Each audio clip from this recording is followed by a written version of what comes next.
1930년대 중국 한 지식인이 펜을 마치 날카로운 메스처럼 사용해서 시대의 아픈 곳을 남김없이 드러내 보입니다. 오늘 우리가 함께 들여다볼 글은 바로 루쉔의 글인데요. 이건 단순히 시대를 비평하는 글을 넘어서 그 시대의 정신 자체를 담고 있는 아주 생생한 증언이라고 할 수 있습니다. 루쉔은 이렇게 썼습니다.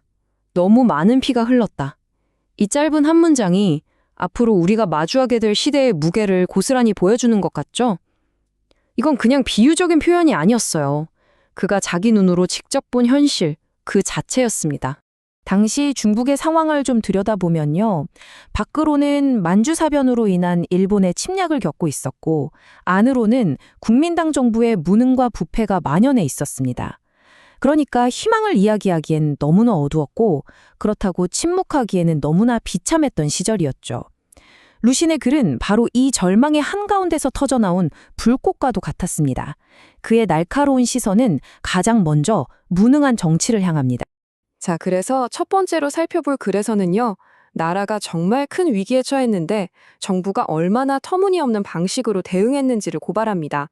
루쉔은 이걸 마치 한편의 우스꽝스러운 연극, 희극처럼 묘사하면서 그 속에 감춰진 허상을 낱낱이 파헤치고 있습니다. 시간 순서대로 한번 볼까요? 1931년 9월에 일본이 만주를 침공합니다. 그리고 정말 얼마 지나지 않아서 다음 해인 1932년 1월에는 전략적으로 아주 중요했던 요충지, 진조우가 일본군 손에 넘어가죠. 나라가 이렇게 위태로운 상황 속에서 당시 정부와 언론은 정말 믿기 힘든 반응을 보입니다. 이게 바로 루쉔이 지적한 문제의 핵심입니다. 당시 상하이의 한 신문이 이런 기사를 내보낸 거예요. 국가의 운명이 걸린 이 전쟁을 중국 외교부장과 일본 외무대신 이 두 사람의 사사로운 감정으로 해결할 수 있을 거라고요? 아니, 국가 간의 침략 전쟁을 두 사람의 개인적인 친분으로 해결할 수 있다고 믿었다니 이게 과연 말이 되는 이야기일까요? 정부가 내세웠던 희망과 실제 현실 사이의 거리는 이렇게나 멀었습니다. 한쪽에서는 두 사람의 개인적인 감정에 기대하고 있는 동안 다른 한쪽에서는 군대가 실제 우리 영토를 점용하고 있었던 거죠. 루쉔은 이걸 보면서 날다 빠진 옛날 관습을 외교에까지 끌어들인 꼴이라고 아주 신랄하게 비판합니다. 바로 이때 정부가 내놓은 또 하나의 정말 기가 막힌 표현이 등장합니다. 비속애야. 이 말은 원래 옛날 말인데요. 그리 대수롭지 않다, 신경 쓸 일이 못 된다, 뭐 이런 뜻입니다. 그런데 정부가 이 말을 군사적으로 패배한 사실을 축소하고 국민들을 속이는 데 사용했던 겁니다. 이게 바로 당시 외교부장이 발표했던 담화의 일부입니다. 진저우를 굳건히 지키라고 명령은 했지만 만에 하나 패배하더라도 그건 비속애야, 즉 대수롭지 않은 일이라는 거죠. 아니, 나라의 영토를 잃는 게 어떻게 대수롭지 않은 일이 될 수가 있을까요? 이 문장은 책임을 회피하고 현실을 외면하는 태도의 극치를 보여주는 겁니다. 루쉔은 바로 이 지점에서 아주 통렬한 비판을 가합니다. 그는 우정이나 사사로운 감정 같은 것들이 당시 별 힘이 없었던 국제연맹이나 정의 같은 구호들처럼 침략자에게는 아무런 소용이 없다고 꼬집습니다. 생각해보면 당연하죠. 침략자는 감정이 아니라 힘의 논리로 움직이는데 중국 정부만 혼자서 이런 감상적인 원칙에 매달리고 있다는 겁니다. 결국 남는 건 불행히 패배해도 괜찮다, 대수롭지 않다는 식의 정신 나간 자기 위안 뿐이었던 거죠. 그런데 정부의 위선은 여기서 그치지 않았습니다. 침략자에게는 감정에 호소하면서 너그러웠지만 정작 나라를 걱정해서 시위에 나선 자기 나라 학생들은 아주 잔혹하게 진압했거든요. 1931년 정부의 무저항 정책에 항의하던 학생들이 군경에 의해 목숨을 잃는 일이 벌어졌는데 심지어 정부는 이 학생들의 죽음을 스스로 발을 헛디뎌서 물에 빠져 죽었다고 공식 발표했습니다. 루쉔은 이 끔찍한 현실을 정부가 사용했던 그 논리 그대로 되받아칩니다. 그는 시위에 참여하려는 애국지사들에게 차라리 이런 선언문을 미리 써두라고 조언하는 거죠. 어차피 정부는 당신들이 죽어도 똑같이 비속애야, 대수롭지 않다고 말할 테니 그들의 말을 그대로 사용하라는 겁니다. 이건 단순한 풍자를 넘어서 사람의 목숨마저 대수롭지 않게 여기는 정권의 비정함에 대한 가장 강력한 고발이었습니다. 자, 이렇게 정치판을 향했던 루쉔의 날카로운 시선은 이제 문단, 그러니까 지식인 사회로 옮겨갑니다. 그는 정치적 무능의 뿌리 깊은 곳에 지식인 사회의 문화적인 병폐가 자리 잡고 있다고 봤던 것 같아요. 다음 글에서 그는 바로 이 문화적 질병을 진단하기 시작합니다. 루신의 비판 대상은 당시 상하이에서 유행하던 노너라는 문예 잡지, 그리고 그들이 내세우던 유머였습니다. 린미탕 같은 문인들이 주도했던 이 잡지는 나라가 이렇게 힘든데도 불구하고 현실의 고통은 외면한 채 한가로운 농담이나 지적인 유희 같은 것들을 유머라는 이름으로 포장하고 있었어요. 루시는 이런 경향이 시대 정신에 전혀 맞지 않는다고 생각했습니다. 루신에게 진정한 풍자란 현실과 싸우는 무기와도 같은 것이었습니다. 하지만 노너가 말하는 유머는 현실에 안주하게 만드는 마취제나 아평과 같았죠. 그는 명나라 말기학자였던 금성탄의 일화를 예로 드는데요. 이 금성탄이라는 사람이 참수형을 당하면서 이런 농담을 던졌다고 해요. 머리를 베는 게 가장 아픈 일이라는데 하필 내가 그걸 겪게 되다니 참으로 기이하구나 라면서 웃었다는 겁니다. 루시는 바로 이런 식의 유머가 저항하는 대신 집행자의 잔혹함을 그저 웃음으로 덮어버릴 뿐이라고 비판합니다. 여기서 루신이 아주 흥미로운 비유를 하나 제시합니다. 바로 노르웨이의 극작가 입센과 아일랜드의 극작가 조지 버나드 쇼를 비교하는 건데요. 입센은 위대한 물음표에 가깝다고 말합니다. 그는 무대 위 인물들의 문제를 보여주면서 관객에게 자, 한번 생각해 보시오 하고 질문을 던진다는 거죠. 관객들은 약간 불편하긴 하지만 스스로 생각하고 결론을 내릴 여유를 가질 수 있습니다. 반면에 버나드 쇼는 위대한 느낌표입니다. 훨씬 더 직접적이고 잔인하죠. 루슌의 묘사를 빌리자면 쇼는 소위 신사숙녀들을 무대 위로 끌어올려서 그들의 위선을 상징하는 옷과 가면을 다 찢어버립니다. 그리고는 귀를 잡아 끌어서 세상 사람들에게 이렇게 외치는 거죠. 보시오, 이것들이 바로 구더기입니다. 생각할 여유나 도망칠 구멍 같은 건 전혀 주지 않아요. 이것이 바로 당시 지배계층이 쇼를 그토록 불편해하고 미워했던 이유였습니다. 쇼의 이런 신랄하고 직접적인 방식에 통쾌함을 느끼는 사람들은 그럼 누구일까요? 바로 그가 지적하는 병폐를 갖지 않은 하층민들입니다. 루시는 쇼의 이런 태도가 자연스럽게 그를 하층 계급과 가깝게 만들고 위선으로 가득 찬 상층 계급과는 멀어지게 만들었다고 분석합니다. 이 구더기 비유는 루신의 통찰력이 정말 빛나는 대목인데요. 당시 상류층들은 쇼를 향해서 너도 결국 우리랑 똑같은 구더기일 뿐이잖아 라고 비난했습니다. 루시는 바로 그 비난을 역으로 이용합니다.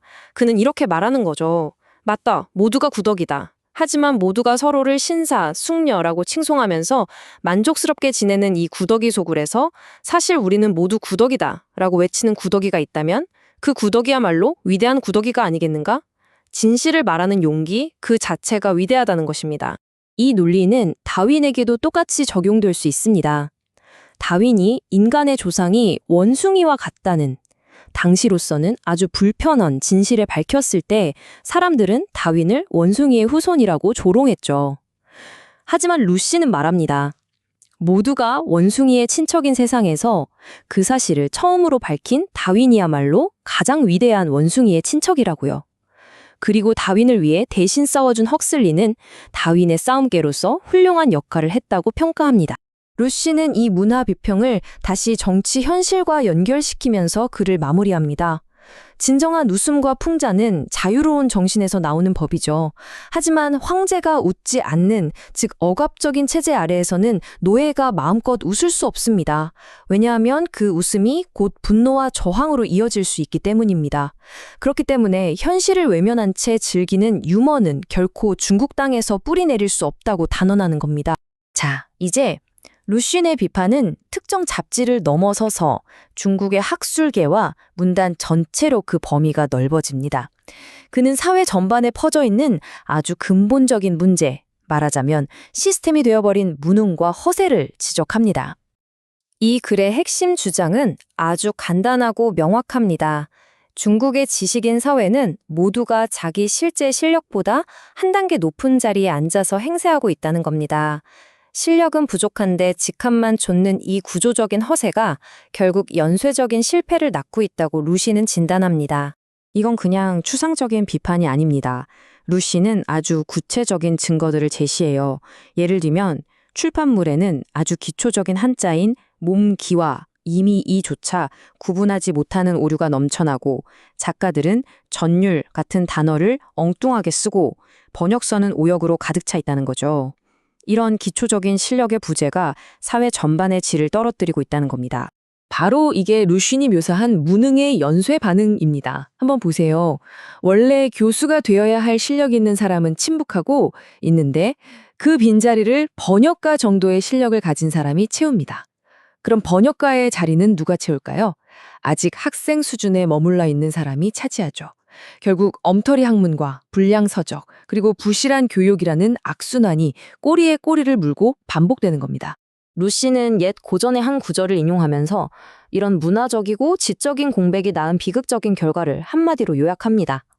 진정한 영웅, 즉 실력 있는 전문가들이 제 역할을 하지 않으니까 자격이 없는 사람들이 그 자리를 차지해서 명성을 얻고 있는 이 씁쓸한 현실을 꼬집는 것이죠. 그래서 루쉰이 제시하는 해결책은 놀라울 만큼 간단합니다. 모두가 자기 분수에 맞게 한 단계씩만 내려가자는 겁니다. 교수는 번역을 하고 번역가는 학생으로 돌아가서 다시 공부하라는 거죠. 하지만 이 간단한 해결책이야말로 어쩌면 가장 실행하기 어려운 급진적인 제안일 겁니다. 왜냐하면 지식인 사회에 깊이 뿌리내린 자존심과 허세가 이걸 결코 용납하지 않을 테니까요. 지금까지 우리가 살펴본 정치적, 문화적, 그리고 지적인 실패들은 이제 한 인물의 비극적인 이야기 속에서 하나로 모이게 됩니다. 마지막 글에서 루시는 이 모든 실패가 결국 어떤 인간적인 대가를 치르게 했는지를 우리에게 보여줍니다. 이 글의 주인공은 리다자오라는 인물입니다. 그는 중국 공산당의 창립자 중 한 명이자 5.4 운동을 이끌었던 핵심적인 지식인이었죠. 베이징 대학 도서관 주임으로 일하면서 마오쩌둥 같은 젊은이들에게도 큰 영향력을 미친 그야말로 선구자 같은 사람이었습니다. 루시는 신청년이라는 잡지의 동인으로 활동하면서 리다자오를 처음 만났던 때를 회상합니다. 루시의 기억 속 리다자오는 정치적인 야심가라기보다는 정직하고 겸손하며 과묵한 사람이었습니다. 신청년 안에서도 권력 다툼을 벌이는 사람들이 있었지만 리다자오는 결코 그런 부류가 아니었다고 루시는 증언합니다. 하지만 이 선구자의 운명은 너무나 비극적이었습니다. 1926년에 군벌 정부가 학생 시위를 학살하는 현장에서 간신히 목숨을 건졌지만 바로 다음 해인 1927년 4월에 만주 군벌 장쪼린에게 체포되어서 결국 교수형으로 생을 마감합니다. 그리고 무려 7년이라는 세월이 흐른 뒤에야 그의 동지들이 그를 위한 장례식을 치를 수 있었습니다.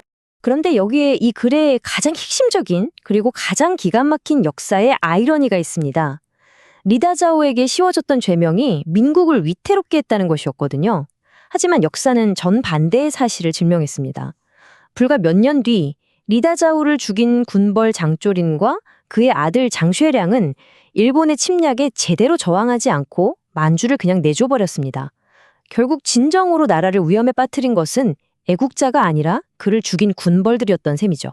수년간 계속되는 폭력과 부정을 목격하면서 루시는 깊은 무력감과 피로를 고백합니다.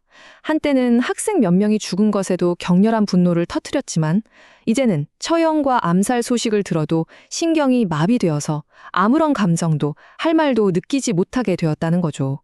이건 한 시대가 한 개인의 정신에 얼마나 깊은 상처를 남겼는지를 보여주는 아주 통렬한 고백입니다. 하지만 루시는 이 절망 속에서도 역사의 심판을 굳게 믿었던 것 같습니다. 그는 리다자오를 죽인 자들의 권력은 일시적일 뿐이며 그들이 남긴 책들은 곧 폐지처럼 버려질 것이라고 예언합니다. 반면에 죽임을 당한 리다자오의 글은 비록 미완성일지라도 선구자의 유산이자 혁명사의 기념비로서 영원히 기억될 것이라고 단언합니다. 루시는 이 글을 아주 확신에 찬 예언으로 마무리합니다. 과거와 현재의 이 쇠처럼 단단한 명백한 사실들을 근거로 생각해보면 미래의 역사가 과연 누구의 편에 설 것인지는 불을 보듯 뻔하다는 겁니다. 이것은 폭력과 기만이 진실과 역사를 영원히 이길 수는 없다는 굳건한 믿음의 표현이었습니다. 루시는 지금으로부터 거의 100년 전 사람입니다. 하지만 그가 던졌던 질문들은 이상하게도 오늘날 우리에게 여전히 유효하게 들립니다. 정치적인 말 뒤에 숨겨진 무능, 현실을 외면하는 지적인 유희, 실력보다는 직함을 좇는 문화. 그의 시대가 가졌던 거짓을 향한 그 날카로운 질문들은 오늘을 사는 우리에게는 과연 무엇을 묻고 있을까요?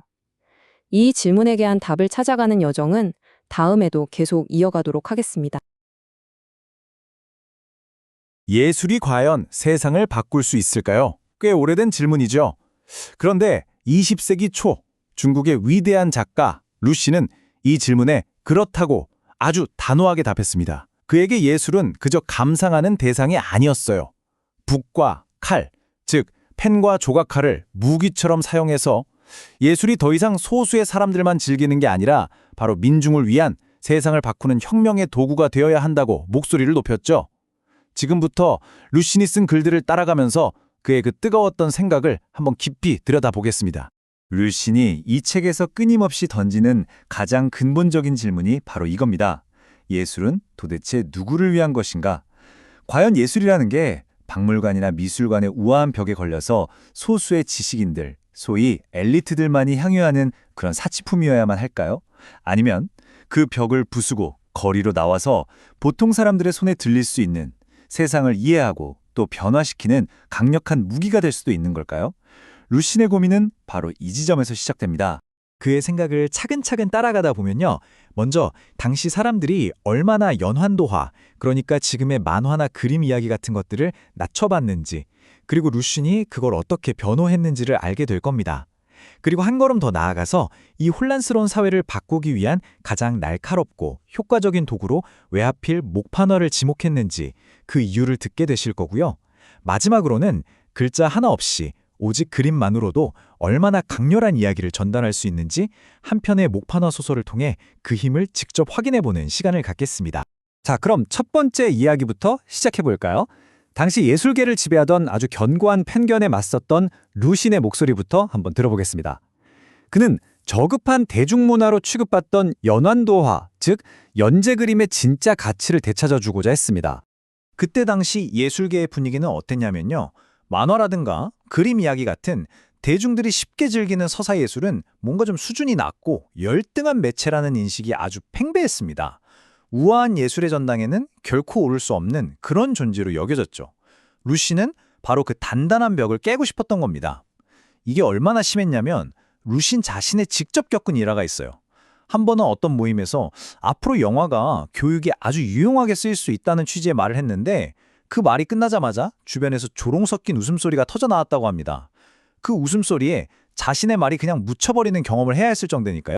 루시는 이런 상황을 아주 직설적으로 꼬집습니다. 우리는 미술사 책에 실린 사파들 속에서 연환도화를 본 적이 없다. 그렇기 때문에 너무나 익숙하게, 너무나 당연하게 그것을 저급한 것으로 여겨버린다. 이 말 속에는 당시 예술계의 위선에 대한 비판이 담겨 있는 거죠. 소위 고상하다고 말하는 회화나 조각 작품만이 진짜 예술이고 대다수 대중이 즐기는 그림 이야기는 역사책에 한 줄 실릴 가치조차 없는 저급한 것이라는 그 편견에 정면으로 맞선 겁니다. 하지만 루시는 그저 이건 편견이다 라고 외치는 데서 멈추지 않습니다. 그는 아주 치밀하게 역사를 자신의 무기로 삼아서 이런 편견이 얼마나 근거 없는 것인지를 통쾌할 정도로 명확하게 증명해 보입니다. 그의 반론을 한번 차근차근 따라가 보시죠. 루신이 제시하는 증거들은 그야말로 압도적입니다. 그는 이렇게 말하는 거예요. 서양 예술의 최고봉이라고 다들 칭송하는 바티칸 시스티나 성당의 천장화를 한번 떠올려 보십시오. 미켈란젤로의 그 대단한 작품들 말이죠. 그 장엄한 프레스코화들이 도대체 뭘까요? 가만히 들여다보면 그건 바로 구약성서의 이야기를, 예수의 일생을, 성인들의 삶을 순서대로 들려주는 하나의 거대한 그림 이야기입니다. 인류 역사상 가장 웅장하고 위대한 연환도화가 아니고 뭐겠냐 이 말이죠. 그리고 이건 서양에만 있는 게 아닙니다. 인도로 눈을 돌리면 아잔타 석굴의 벽화가 있죠. 거기엔 부처의 생애가 장대하게 펼쳐져 있고요. 또 우리 중국의 공자 성적도를 보면 공자의 일대기가 고스란히 그림으로 담겨 있어요. 이 모든 것들이 결국은 다 이야기를 전달하는 아주 위대한 서사 예술이라는 겁니다. 그러니 어떻게 연환도화를 저급하다고 말할 수 있겠습니까? 심지어 루시는 책 속에 들어가는 사파조차도 그저 그를 보조하는 역할에만 머무는 것이 아니라고 주장합니다. 사파가 원래는 책을 더 아름답게 꾸미고 독자들의 흥미를 돋우기 위해 시작됐지만 그 수가 충분히 많아지면 어떻게 될까요? 글이 없어도 그림만으로도 충분히 내용을 전달할 수 있게 됩니다. 그 순간 사파는 그 자체로 독립적인 연환도화가 되는 것이죠. 그는 이 주장을 뒷받침하기 위해 프랑스의 위대한 판화가 귀스타브 도레를 예로 듭니다. 도레는 신곡이나 돈키호테 같은 고전의 사파를 그려서 작품에 생생한 숨결을 불어넣은 인물이죠. 루시는 묻습니다. 그 누구도 도레의 작품을 보고 저급한 예술이라고 말하지 못하지 않느냐고요. 루신의 시선은 단지 과거의 위대한 유산에만 머물지 않습니다. 그는 동시대, 즉 당대의 유럽 예술계 상황을 정확히 꿰뚫어보고 있었어요. 19세기의 판화가 다시 부흥하면서 여러 장의 판화를 하나의 주제로 묶어서 작품집 형태로 내는 연작이 유행하기 시작합니다. 독일어로는 블라트폴게라고 하는데요. 바로 이런 흐름이 연환도화가 단순한 오락거리가 아니라 진지한 예술 형식으로 확고히 자리 잡게 만들었다는 거죠. 다시 말해 연환도화는 죽어버린 과거의 유물이 아니라 지금 바로 여기에서도 살아 숨쉬는 강력하고 현대적인 예술 형식임을 증명한 것입니다. 자, 이렇게 과거의 예술 형식이었던 연환도화의 가치를 옹호하는 데서 한 걸음 더 나아가서요. 루시는 이제 아주 적극적으로 지금 이 사회를 변화시키기 위한 새롭고 실용적인 매체로서 목판화를 제안하기 시작합니다.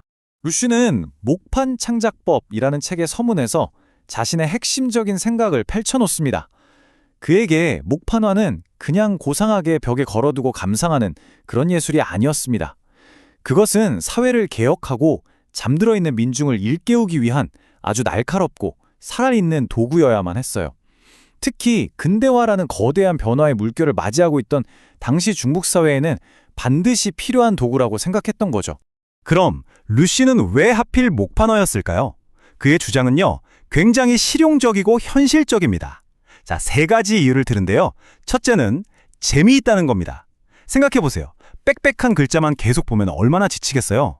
그럴 때 그림 하나가 딱 나오면 시각적으로 숨통이 트이면서 소박한 즐거움을 주잖아요. 둘째는 편리하다는 점이에요. 목판화는 거창한 장비가 필요한 게 아니거든요. 조각칼 몇 개랑 나무판 하나만 있으면 돼요. 그러니까 돈이 부족한 젊은 예술가들도 얼마든지 시작할 수 있다는 거죠. 이건 정말 중요한 지점입니다. 마지막 셋째는 쓸모가 많다는 겁니다. 이게 그냥 벽에 걸어두는 그림으로 끝나는 게 아니라 책이나 잡지에 사파로 넣어서 내용을 더 풍부하게 만들 수도 있고 여러 출판물을 꾸미는 데도 쓸 수 있죠. 한마디로 대중과 소통하는 아주 효과적인 도구가 될 수 있다는 거예요.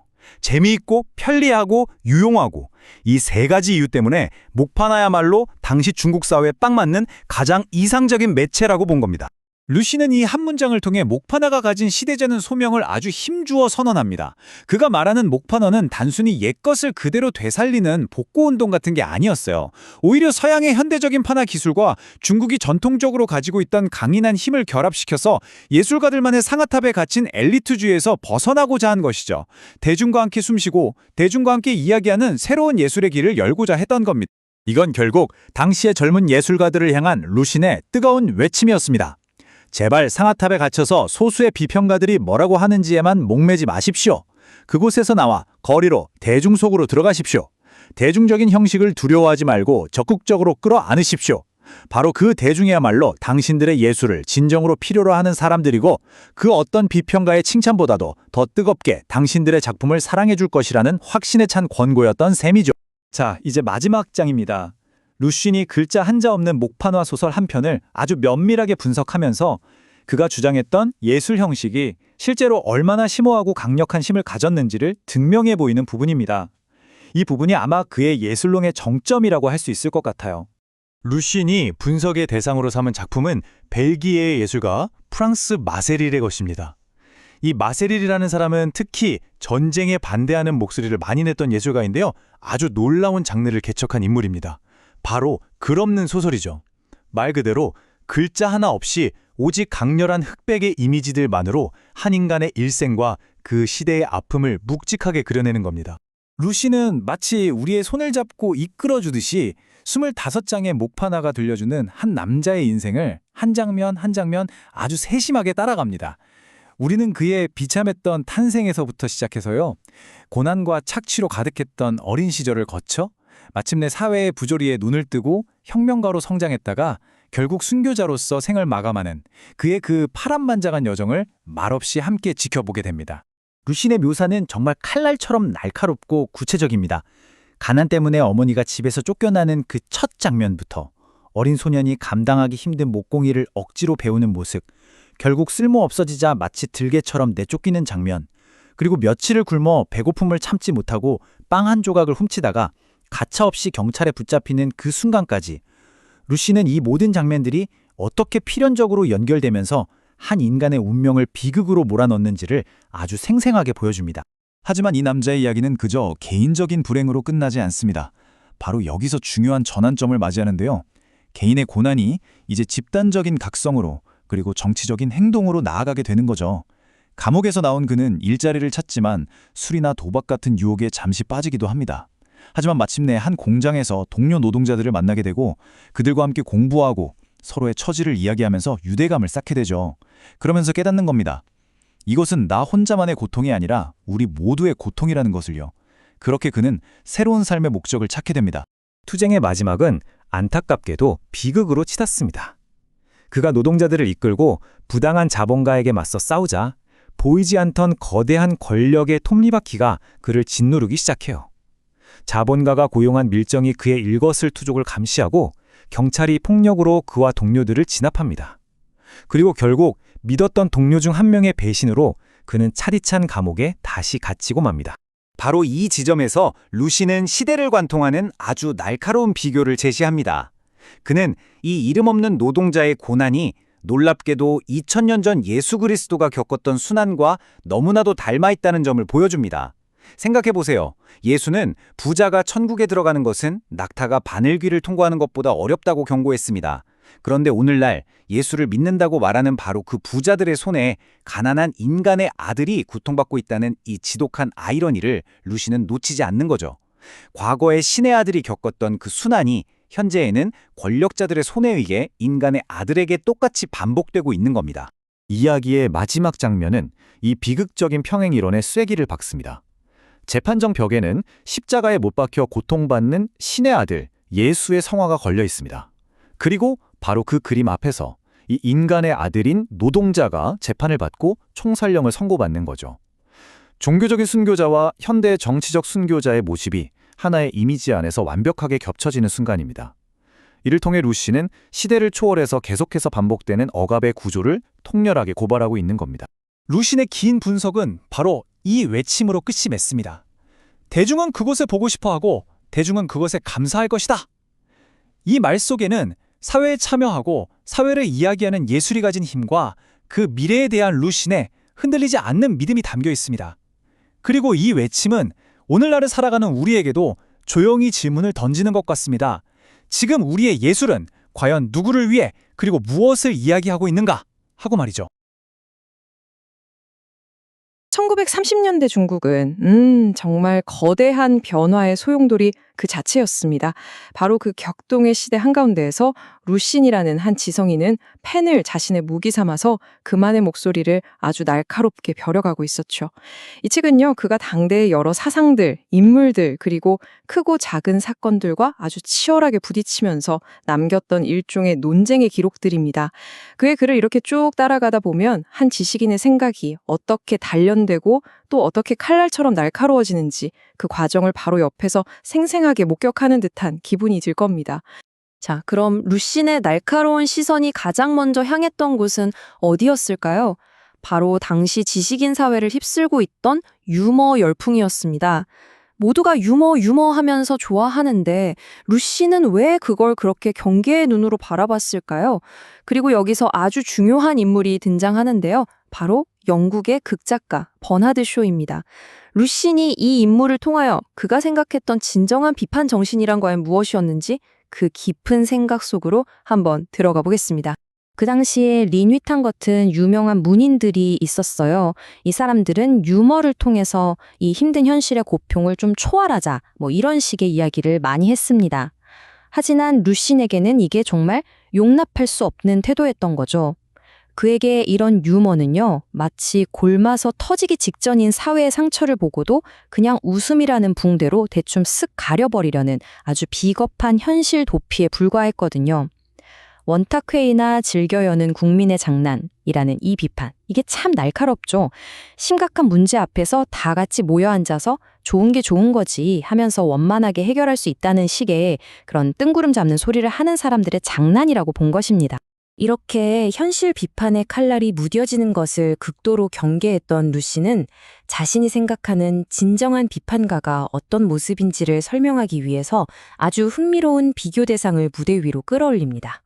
바로 유럽의 두 거장, 헨리크 입센과 조지 버나드 쇼입니다. 여기서 루쉰의 분석이 정말 기가 막힙니다. 그는 입센을 위대한 물음표에 비유해요. 왜냐하면 입센은 사회의 아주 불편한 문제들을 무대 위로 끄집어내요. 그리고는 관객에게 자, 이것은 대체 무엇일까요? 하고 질문만 툭 던지고 자기는 쏙 빠져버린다는 거죠. 어때요? 생각할 여지를 주니까 좀 점잖죠? 관객인 신사숙녀들의 체면도 지켜주고요. 하지만 버나드 쇼는 완전히 다릅니다. 루시는 쇼를 위대한 감탄 부호라고 불러요. 이건 무슨 뜻이겠어요? 그냥 관객이 생각할 틈조차 주지 않는다는 겁니다. 그냥 정답을 얼굴에다 쾅 하고 내리꽂아 버리는 거죠. 이게 바로 루신이 묘사하는 버나드 쇼의 방식입니다. 자, 한번 상상해 보세요. 먼저 위선자들을 무대 위로 끌어와요. 그 다음엔 그들이 걸치고 있는 화려한 옷, 고상한 척하는 가면 이런 걸 그냥 인정사정 없이 박박 찢어버리는 겁니다. 그리고 마지막에는 관객의 멱상이라도 잡을 듯한 기세로 그 추악한 본질을 딱 가리키면서 외치는 거죠. 보라, 이것이 바로 구덕이다 라고요. 어떤 타협도 어떤 유예도 없습니다. 문제의 본질을 날 것 그대로 적나라하게 폭로하고 단호하게 마침표를 찍어버리는 것. 이것이 바로 쇼의 방식이었던 겁니다. 루시는 여기서 한 걸음 더 나아가서 아주 역설적이면서도 강력한 구더기 비유를 던집니다. 한번 상상해 보세요. 구더기들이 모여 사는 오물더미 속에서 모두가 서로를 신사, 숙녀라 부르면서 아주 평화롭게 지내고 있습니다. 그런데 그때 만약 한 마리가 불쑥 튀쳐나와서 닥쳐! 우린 모두는 그냥 구더기일 뿐이야! 라고 외친다면 어떨까요? 물론 그 자신도 구더기죠. 하지만 루시는 바로 그 존재를 특별히 위대한 구더기로 인정해야만 한다고 말합니다. 모두가 애써 외면하고 있는 이 현실의 추악함을 감히 폭로하는 그 용기, 그 자체의 위대함을 역설하고 있는 것이죠. 루신에게 이런 위대한 구더기는 쇼 혼자만이 아니었습니다. 그는 인류가 원숭이의 후손이라는 당시로서는 정말 상상도 못할 진실을 밝혀냈던 다윈을 떠올립니다. 그리고 그 진실을 지키기 위해서 기꺼이 불독, 즉 물어뜯는 개가 되어서 싸웠던 헉슬리를 기억하죠. 이들처럼 루신이 생각하는 위대한 비판가란 바로 자신이 속한 집단의 불편한 진실을 외면하지 않고 정면으로 마주하면서 기꺼이 오명을 뒤집어쓰고 싸우는 그런 존재였습니다. 스스로 구더기임을 인정하면서까지 진실을 외쳤던 쇼처럼 말입니다. 자, 이렇게 이론 속에서만 존재라던 버나드 쇼가 마침내 실제로 상하이를 방문합니다. 루신에게 이것은 정말 더할 나위 없는 관찰의 기회였겠죠. 그는 쇼의 방문이라는 이 하나의 사건을 통해서 당대 중국 사회가 감추고 있던 그 복잡하고 위선적인 맨얼굴을 어떻게 남김없이 드러내는지 그 예리한 분석을 한번 따라가 보겠습니다. 루시는 이렇게 말합니다. 사람들의 말과 행동은 늘 비단이나 풀잎 같은 예쁜 포장지에 쌓여 있다고요. 쇼의 방문은 바로 이 포장지를 아주 거칠게 벗겨내는 사건이었습니다. 루시는 쇼를 하나의 평면 거울에 비유하는데요. 이제 그 거울 앞에 선 중국의 각계각층이 과연 어떤 본 모습을 비추게 되는지 그의 분석을 차근차근 따라가 보죠. 쇼가 상하이에 오자 정말 온갖 사람들이 몰려들어서 각자 자기 입맛에 맞게 그를 이용하려고 했습니다. 루시는 이 모습을 이렇게 꼬집어요. 절름발이는 쇼가 지팡이를 옹호해 주길 바라고 대머리는 쇼가 모자를 찬성해 주길 바란다. 예를 들면 이런 거죠. 민족주의 문학가들은 쇼가 자기들 속을 시원하게 긁어주듯이 일본 제국주의를 막 비판해 주길 기대했습니다. 결국 모두가 자기한테 유리한 말만 듣고 싶어 했던 겁니다. 버나드 쇼라는 이 거울 앞에서는 정말 누구도 자신의 본 모습을 숨길 수가 없었습니다. 루쉬는 그 반응들을 하나하나 기록하죠. 먼저 제국주의 언론들. 쇼가 자기들 편을 들어주지 않자 기다렸다는 듯이 그를 공격하기 시작합니다. 중국의 관영 언론은 그저 앵무새처럼 그 뒤를 따를 뿐이었고요. 한 외국 기자는 일본의 침략을 받고 있는 와중에도 쇼를 환영하는 중국인들을 보면서 고통을 못 느끼는 민족이라며 비웃었습니다. 그리고 가장 위선적이었던 건 조명한 지식인 후스 박사였는데 그는 아예 쇼를 만나지 않는 것이 가장 고상한 환영 방식이라면서 현실과 거리를 두는 아주 고고한 척을 했죠. 결국 쇼를 대하는 태도 하나에 각자의 위선과 비겁함이 전부 드러나 버린 셈입니다. 그래서 루시는 쇼를 평면 거울이라고 불렀던 겁니다. 쇼는 대상을 실제보다 더 위대하게 보이게 만드는 볼록 거울도 아니었고 더 초라하게 보이게 만드는 오목 거울도 아니었죠. 그는 그저 있는 그대로의 모습을 비출 뿐이었습니다. 결국 쇼라는 이 거울은 그 앞에 섰던 사람들과 또 애써 그 앞을 피했던 사람들 모두의 감추어진 본 모습, 그 원형을 가장 선명하게 비춰주는 역할을 했던 것입니다. 버나드 쇼를 통해서 비판 정신을 논했던 루신의 시선은 이제 서유럽에서 동쪽으로 바로 러시아와 소련으로 향합니다. 그는 왜 그토록 러시아, 소련 문학에 주목했으며 또 왜 그것을 특별히 인생을 위한 문학이라고 불렀을까요? 그 이유를 좀 더 자세히 들여다보겠습니다. 루신이 본 러시아 문학의 핵심은 딱 하나였습니다. 바로 인생을 위한 것이라는 정신. 이것은 그냥 차나 마시면서 시간을 때우는 그런 오락거리 문학과는 차원이 다른 것이었죠. 러시아 문학 안에는요, 삶의 고통과 문제를 정면으로 마주하고 어떻게든 그 속에서 답을 찾으려고 하는 아주 치열한 고민이 담겨 있었습니다. 바로 이 지점에서 격동의 시대를 살아가던 루시는 깊은 공감을 느꼈던 것입니다. 하지만 루신에 따르면 이 인생을 위한 문학이 중국에 들어오는 길이 결코 순탄치만은 않았습니다. 처음에는 억압받는 민족의 고통을 다루는 문학으로 소개가 됐지만 곧 양쪽에서 공격을 받아요. 한쪽에서는 예술을 예술일 뿐이다 라고 외쳤고 다른 한쪽에서는 하층민의 삶을 그리는 건 저속하다고 비판했죠. 설상가상으로 러시아에서 10월 혁명이 일어나자 작가들이 망명하거나 신목하면서 한동안 교류가 끊기기까지 합니다. 그렇게 황량했던 문단에 1920년대 이후 마침내 동행자라고 불리는 새로운 작가들이 등장하면서 새로운 길이 열리게 됩니다. 동행자라는 말은 원래 트로츠키가 사용했던 용어입니다. 이 사람들은 혁명에 완전히 자신의 모든 것을 던지지는 않았지만 그 길을 함께 걷는 말 그대로 일시적인 동반자들이었죠. 혁명이 가진 이상에는 끌리지만 그렇다고 모든 걸 바칠 정도는 아니었던 작가들이었습니다.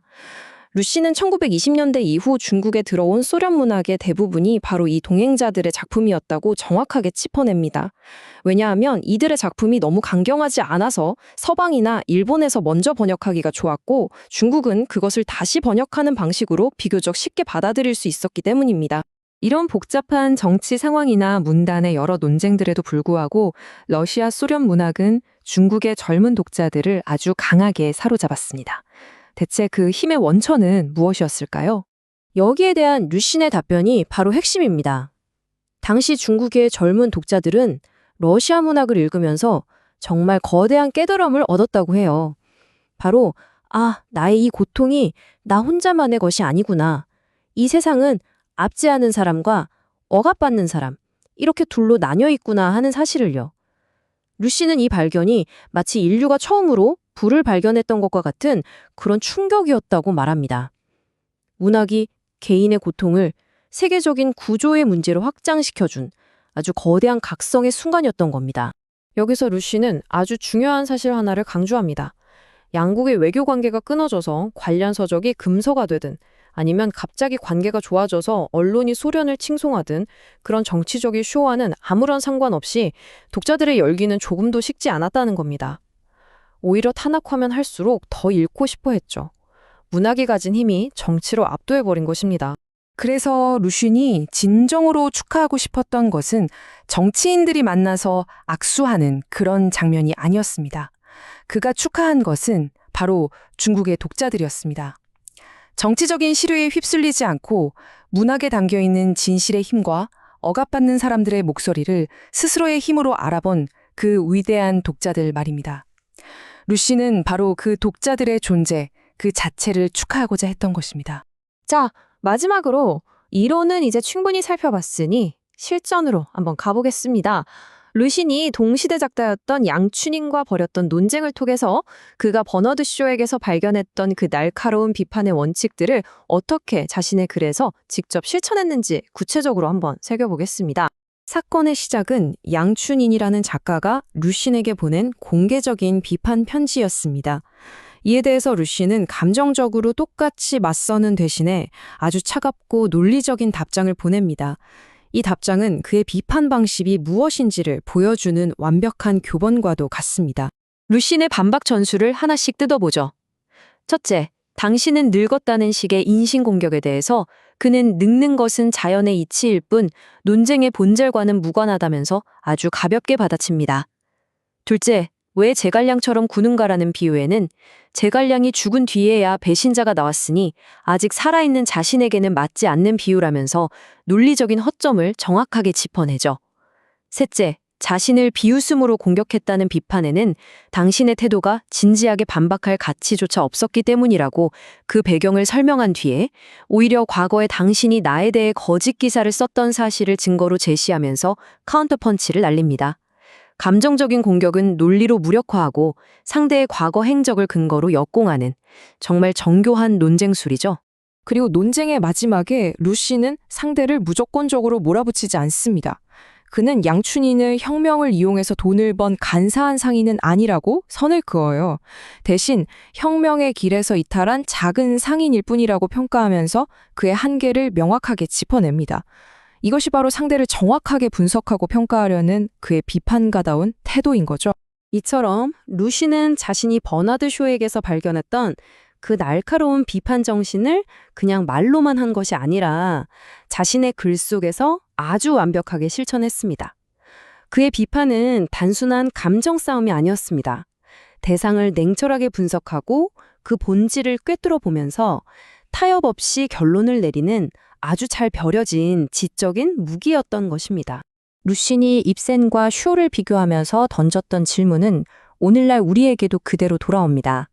사회의 문제를 조용히 드러내고 함께 생각해보자고 제안하는 물음표의 목소리, 그리고 문제의 본질을 폭로하고 단호하게 행동을 촉구하는 감탄부호의 목소리. 과연 지금 우리 시대에 더 필요한 비판은 어느 쪽일까요? 이 질문을 여러분께 남기면서 이번 이야기를 마치겠습니다. 예술이라고 하면 여러분은 어떤 이미지가 먼저 떠오르시나요? 아마도 미술관의 하얀 벽에 걸린 근사한 액자 속의 그림, 혹은 이해하기는 조금 어렵지만 왠지 고상해 보이는 그런 작품들을 생각하실지도 모르겠습니다. 그런데 이 책은요, 바로 그 생각에 아주 근본적인 질문을 던집니다. 과연 그런 것만이 예술일까? 예술은 도대체 누구를 위한 것이고 또 무엇을 담아야 하는 걸까 하고 말이죠. 저자는 소수의 특별한 사람들만이 즐기는 예술이 아니라 우리 보통 사람들의 삶, 그 한가운데로 들어와 함께 숨쉬는 예술의 진짜 가치를 찾아 떠나자고 제안합니다. 자, 오늘 이야기는 바로 이 질문에서부터 시작해보려고 합니다. 만화는 예술이 될 수 있을까요? 꽤 도발적인 질문이죠. 아마 많은 분들이 고개를 갸웃거리거나 에이, 그건 좀 아니지 라고 생각하실 수도 있어요. 하지만 저자는 바로 이 질문을 통해서 우리가 예술과 예술이 아닌 것 사이에 그어놓은 아주 단단한 벽을 허물어 보고 싶어 합니다. 이건 단순히 만화라는 장르에 대한 이야기가 아니에요. 우리가 예술을 어떻게 바라보고 어떤 기준으로 가치를 매기는지에 대한 훨씬 더 크고 깊은 질문인 셈이죠. 조자는 예술이 소수의 교양 있는 사람들, 이른바 엘리트들만의 것이라는 통념에 정면으로 맞섭니다. 지금 보시는 이 표가 그 생각을 아주 잘 보여주는데요. 왼쪽은 우리가 흔히 생각하는 엘리트주의 예술입니다. 소수만이 감상할 수 있고 고상함이나 기품 같은 형식을 아주 중요하게 여기죠. 작품이 놓이는 공간도 보통 미술관이고요. 그런데 오른쪽을 한번 보세요. 대중을 위한 예술은 전혀 다릅니다. 중요한 건 더 많은 사람들과 소통하는 것이고 아름다운 형식보다는 그 안에 담긴 내용과 메시지가 훨씬 더 중요합니다. 그래서 미술관 벽이 아니라 우리들의 삶, 그 자체가 작품의 무대가 되죠. 저자는 바로 이 오른쪽, 잊히고 외면받아온 대중을 위한 예술의 가치를 다시 발견해야 한다고 아주 힘주어 이야기합니다. 저자는 자신의 주장을 펼치기 위해 연환도화라는 개념을 가져옵니다. 말이 조금 어려운데요. 쉽게 말해 오늘날의 만화나 웹툰처럼 여러 장의 그림이 연결되어서 하나의 완전한 이야기를 구성하는 형식을 말해요. 이 책의 저자는 말합니다. 우리는 미술사 책에서 혹은 아주 유명한 전시회에서 이런 연안도화를 본 기억이 별로 없다는 이유만으로 왠지 모르게 그걸 좀 수준 낮은 것, 저급한 것이라고 쉽게 생각해버린다는 거죠. 하지만 익숙하지 않다는 것이 가치가 없다는 뜻은 결코 아니라고 저자는 지적합니다. 바로 그 편견에서부터 우리가 벗어나야 한다는 겁니다. 그리고 여기서 정말 어떻게 보면 굉장히 파격적이고 대담한 주장이 나옵니다. 인류 역사에 길이 남은 가장 위대한 예술 작품들이라고 칭송받는 것들 대부분이 사실은 우리가 생각하는 것처럼 한 폭의 독립된 그림이 아니었다는 겁니다. 오히려 그 본질은 이야기를 전달하는 연속된 그림, 바로 연환도화에 가까웠다는 거죠. 이 주자는 예술의 본질에 대한 우리의 생각을 완전히 뒤집습니다. 예술이란 게 원래부터 소수의 지적인 유희나 감상품이 아니라 글을 읽지 못했던 대다수의 사람들에게 교훈과 감동, 그리고 중요한 이야기를 전달하기 위한 아주 강력한 소통의 도구였다는 뜻이니까요. 자, 이 주장을 뒷받침하는 근거들이 바로 여기에 있습니다. 정말 흥미로운데요. 예를 들어 우리가 하나의 독립된 걸작으로만 알고 있던 바티칸 시스티나 성당의 천장화, 미켈란젤로의 아담의 창조 같은 작품들은 사실 구약 성서의 장대한 이야기를 글 모르는 신자들에게 보여주기 위한 거대한 연속 그림의 한 장면이었던 셈입니다. 다빈치의 최후의 만찬도 마찬가지고요. 동양으로 와볼까요? 인도의 아잔타 석굴 벽화는 부처님의 일생을 그림으로 쭉 풀어서 불교의 가르침을 전했고, 중국의 공자 성적도 역시 공자의 생애를 여러 폭의 그림으로 나누어 기록한 명백한 교육용 연환도화였습니다. 심지어 19세기 화가인 귀스타브 도레가 그린 신곡이나 신라권의 사파들은 글의 부속품이 아니라 글이 없어도 그림만으로 원작의 서사를 온전히 느낄 수 있는 독립적인 예술의 경지에 올랐죠. 이처럼 동서양과 시대를 막론하고 인류의 위대한 시각예술 유산의 중심에는 늘 이야기가 있었습니다. 그렇다면 말이죠. 과거의 위대한 예술이 대중과 소통하기 위한 이야기 그림이었다면 저자가 살았던 그 시대의 예술가들은 어떤 도구를 손에 쥐어야 했을까요? 저자는 망설임 없이 한 가지를 지목합니다. 바로 목판화입니다. 저자는 목판화야말로 당시의 시대가 요구하는 대중과 가장 강력하게 소통할 수 있는 예술의 도구라고 확신했습니다. 왜 하필 목판화였을까요? 저자는 그 이유를 아주 명쾌하게 세 가지로 정리합니다. 첫째, 예술은 기본적으로 사람들에게 즐거움을 주어야 한다. 둘째, 소수의 천재만 할 수 있는 게 아니라 많은 사람들이 쉽게 만들 수 있도록 제작이 간편해야 한다. 그리고 마지막 셋째, 이게 가장 중요한데요. 바로 쓸모가 있어야 한다는 겁니다. 이건 단순히 목판화라는 특정 미술 기법에 대한 이야기가 아니에요. 예술이 더 이상 상아탑에 갇혀 있지 않고 사회 속에서 사람들의 삶에 어떤 구체적인 역할을 해야 하는지에 대한 저자의 깊은 철학이 담긴 주장이라고 할 수 있습니다. 여기서 한 가지 짚고 넘어가야 할 게 있습니다. 저자가 말하는 목판화는요, 단순히 그림을 여러 장 찍어내기 위한 복제 기술을 의미하는 게 아닙니다. 여기 정의에 나와 있듯이 화가가 직접 밑그림을 그리고 조각칼로 나무판을 한 땀 한 땀 새기고 마지막으로 종이에 찍어내는 그 모든 과정을 혼자 책임지는 창작 목판화를 말하는 겁니다. 이 과정을 통해서 목판화는 단순한 복제품을 넘어서게 됩니다. 작가의 손길과 숨결, 그 의도가 고스란히 담긴 세상에 단 하나뿐인 원화로서의 가치를 지니게 되는 거죠. 목판화가 가진 쓸모, 즉 실용적 가치는 이 표를 보면 더 분명하게 와닿습니다. 먼저 비싼 캔버스나 물감이 필요 없으니 주머니 사정이 넉넉지 않은 젊은 예술가들도 얼마든지 창작 활동을 할 수 있죠. 이게 경제성이고요. 또 한 번 판을 만들어두면 여러 장을 찍어낼 수 있으니 아주 저렴한 가격으로 더 많은 대중이 예술 작품을 직접 소유하고 즐길 수 있게 됩니다. 보급성이죠. 마지막으로 책의 사파나 잡지 표지, 포스터처럼 우리 일상 곳곳에 자연스럽게 스며들 수 있는 활용성도 뛰어납니다. 저자는 바로 이런 특징들 덕분에 목판화가 예술을 소수의 전유물에서 해방시켜 대중의 삶을 풍요롭게 만드는 새로운 길을 열어줄 거라고 굳게 믿었던 겁니다. 자, 지금까지는 저자의 이론적인 주장을 따라와 봤는데요. 이제부터는 이 모든 이야기가 어떻게 하나의 구체적인 작품 속에서 생생하게 살아나는지 직접 확인해 볼 차례입니다. 저자는 벨기에의 목판화가 프란스 마세릴의 작품을 소개하는데요. 단 한 글자도 없이 오직 25장의 목판화 그림만으로 엮어낸 책, 바로 한 사람의 순환입니다. 이 작품을 통해 대중예술이 얼마나 강력한 힘을 가질 수 있는지를 생생하게 증명해 봅니다.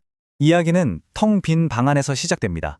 한 여인이 아이를 낳고 하지만 곧바로 쫓겨나죠. 갓 태어난 아이를 품에 안고 길 위를 헤매는 모습으로 이야기는 문을 엽니다.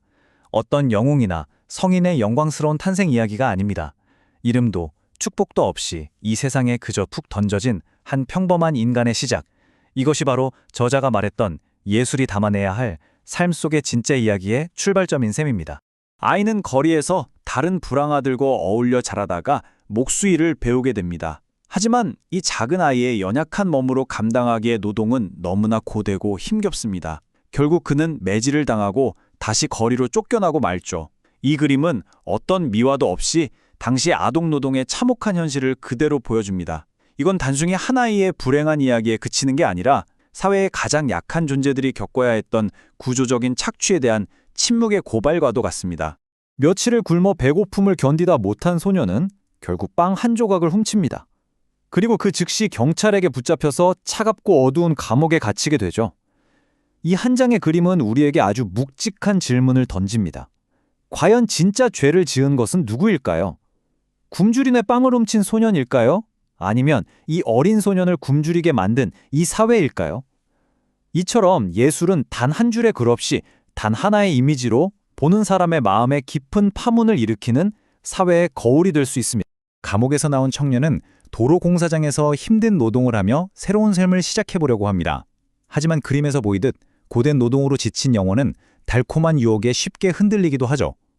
그는 잠시 나쁜 친구들과 어울려 방탕한 생활에 빠지기도 하지만 이내 깊은 후회와 자책감에 잠깁니다.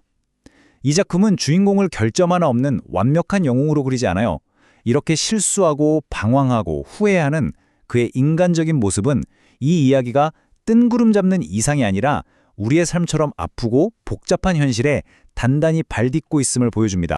마침내 그는 공장 노동자가 되어 새로운 삶을 살기로 굳게 결심합니다.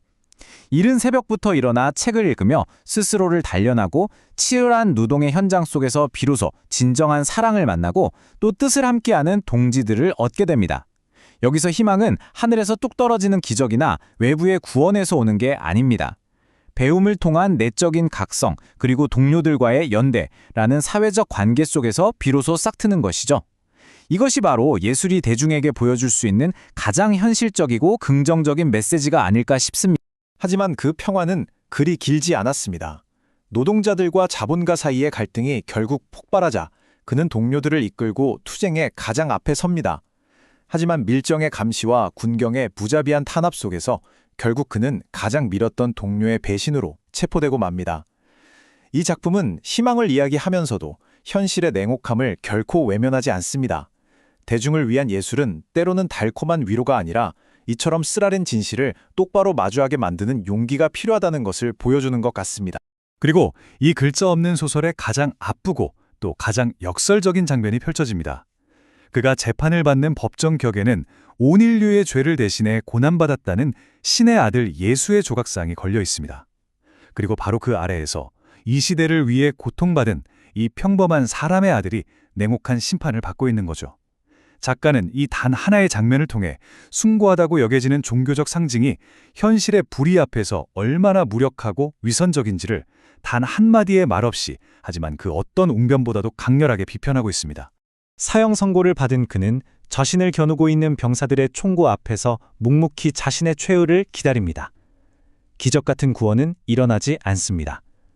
25폭의 그림으로 이어진 한 평범한 노동자의 일생은 이렇게 비극적으로 막을 내립니다. 하지만 이 무거운 결말이 단지 절망만을 이야기하는 것은 아닐 겁니다. 오히려 보는 사람의 마음에 결코 지워지지 않는 질문을 새기면서 이 부조리한 형식을 바꾸기 위한 강력한 외침으로 남게 됩니다. 저자는 이 작품이 담고 있는 날카로운 비판의 핵심을 이렇게 정리합니다. 예수는 생전에 부자가 천국에 가는 것은 낙타가 바늘구멍을 통과하는 것보다 어렵다고 말하며 가난한 이들의 편에 섰고 그 결과로 순환을 당했습니다. 그런데 오늘날 그를 믿는다고 말하는 부자들은 여전히 부유하고 권력을 누리죠. 그리고 예수의 이름 아래에서 순환은 이제 오롯이 가난하고 힘없는 사람들의 현실이 되어버렸습니다. 프란스 마세릴의 이 작품은 바로 이 기막힌 역설을 고발합니다. 그리고 예술이 어떻게 시대를 향한 가장 날카로운 비평의 칼이 될 수 있는지를 스스로 증명해 보이고 있습니다. 결국 이 책이, 그리고 이 글자 없는 소설이 우리에게 남기는 질문은 이것인 것 같습니다. 오늘을 살아가는 예술은 과연 누구를, 그리고 무엇을 이야기해야 할까요? 예술이 단순히 아름다움과 기교의 세계에만 머무는 것을 넘어서 지금 우리와 함께 살아가는 사람들의 아픔에 깊이 공감하고 역사에 기록되지 않을 평범한 이들의 삶을 진솔하게 이야기할 때, 바로 그때 예술은 시대를 초월하는 진정한 힘을 갖게 되는 것은 아닐까요? 이 조용한 그림들은 그 가능성을 우리에게 묵직하게 보여주고 있습니다. 루신의 책 남강북조집을 펼치면요, 이건 단순히 오래된 글들을 모아놓은 에세이집이 아니라는 걸 금방 알게 됩니다. 뭐랄까, 하나의 치열한 전쟁 기록 같아요. 1930년대 중국, 정말 혼란스러웠던 그 시절이 지식인들이 펜을 칼처럼 휘두르면서 어떻게 싸웠는지를 아주 생생하게 보여주거든요.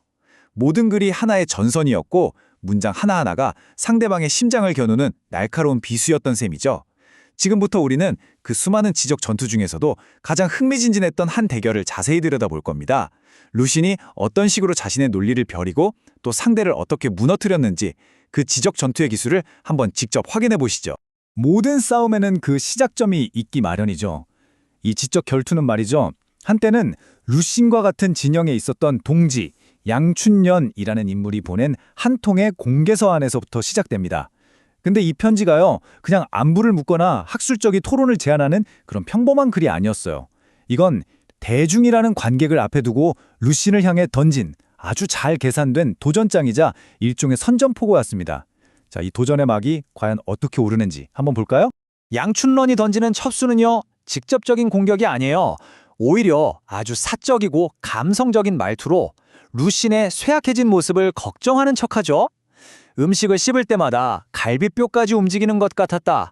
이런 묘사를 하면서 굳이 늙었다는 사실을 끄집어내고 가슴이 아려왔다고 말하는 이 부분, 이게 바로 동정심을 가장해서 상대방을 나약한 존재로 만들어버리려는 아주 교묘한 심리전인 겁니다.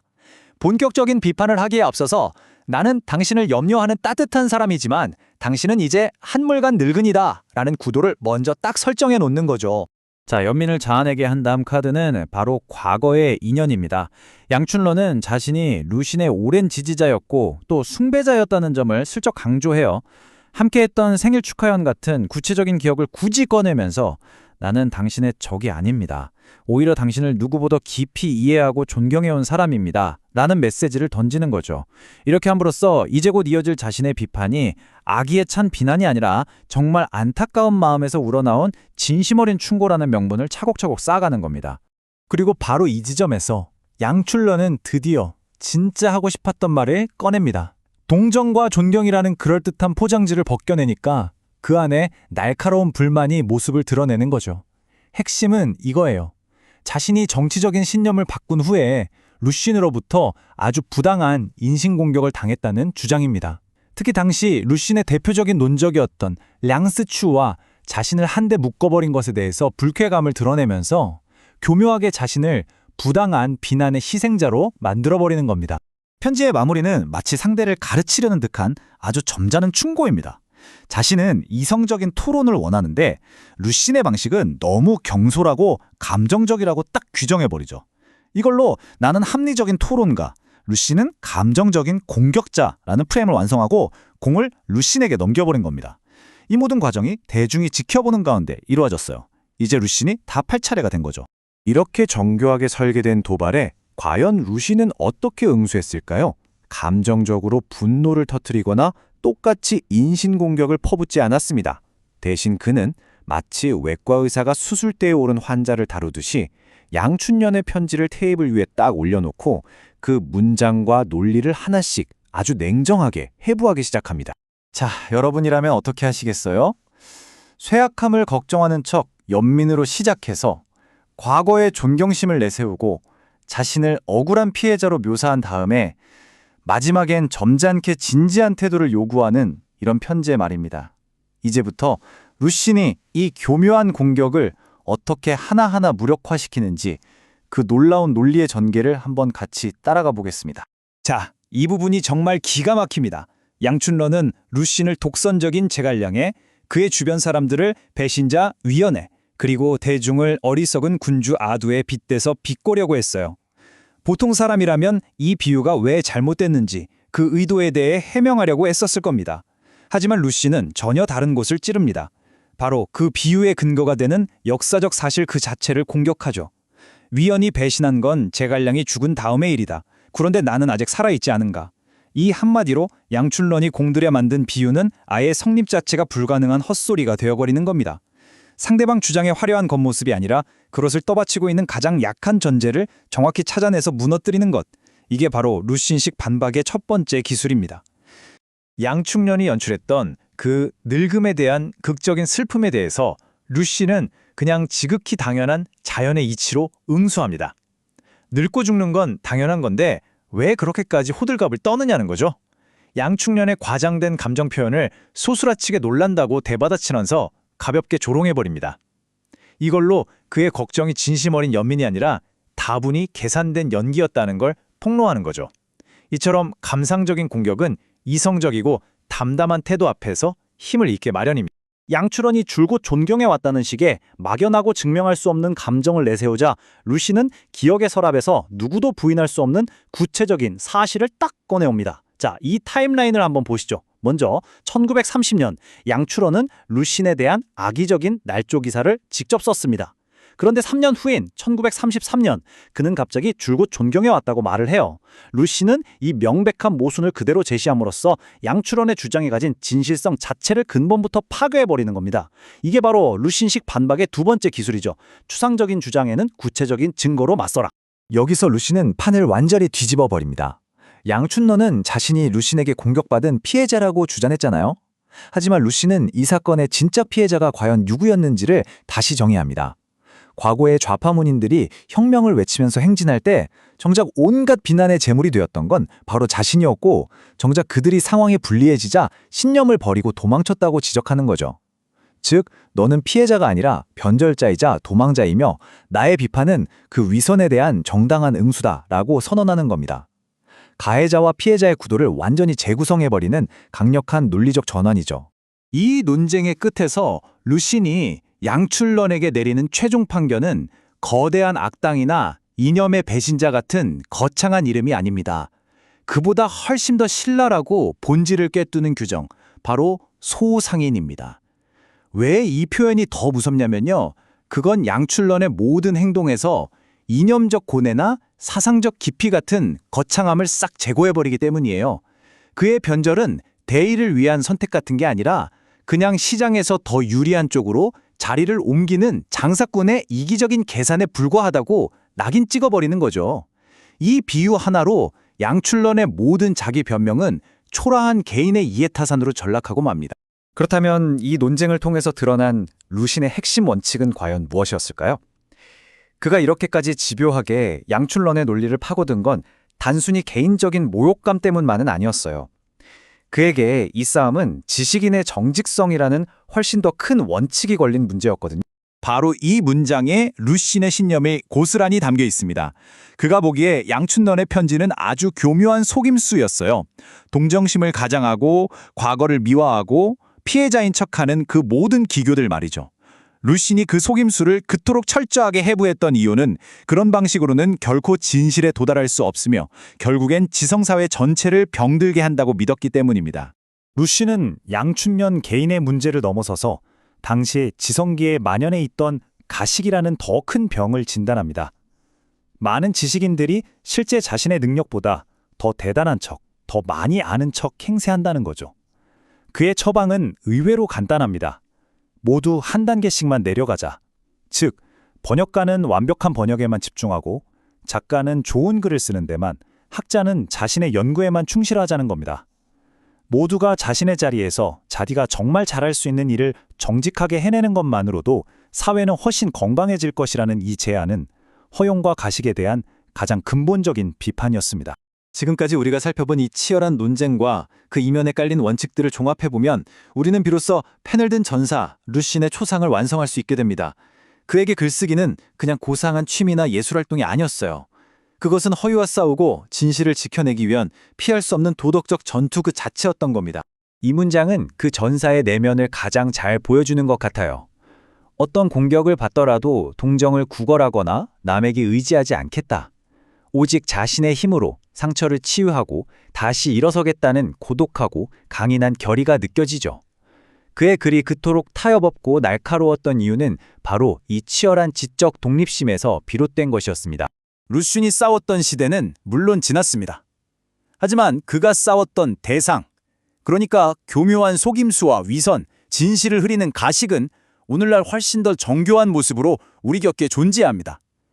그렇다면 가짜뉴스와 교묘한 선동이 넘쳐나는 이 시대에 진실을 위해 싸우는 펜을 든 전사가 있다면 과연 어떤 모습이어야 할까요? 그 답을 찾는 것은 바로 이 시대를 살아가는 우리 한 사람 한 사람의 몫일 겁니다.